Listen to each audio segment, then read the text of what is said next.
Et donc ici, je te fais un comparatif qui est peut-être plus simple à retenir, à savoir que dans le cas de la PCR classique, on a analyse après réaction, alors que dans le cas de la qPCR, Q justement, c'est pour quantitatif.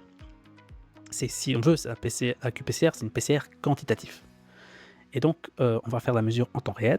On va avoir un résultat qualitatif dans le cas de la PCR classique et un résultat quantitatif, c'est-à-dire plus précis dans le cas de la qPCR.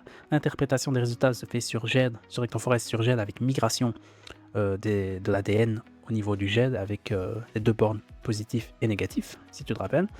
Alors que dans le cas de la qPCR, on va avoir un résultat qui va être obtenu par fluorescence. On va avoir des sondes fluorescentes qui vont venir se greffer sur la molécule d'ADN et en fait elles vont émettre un signal, notamment lorsqu'elles seront de plus en plus nombreuses.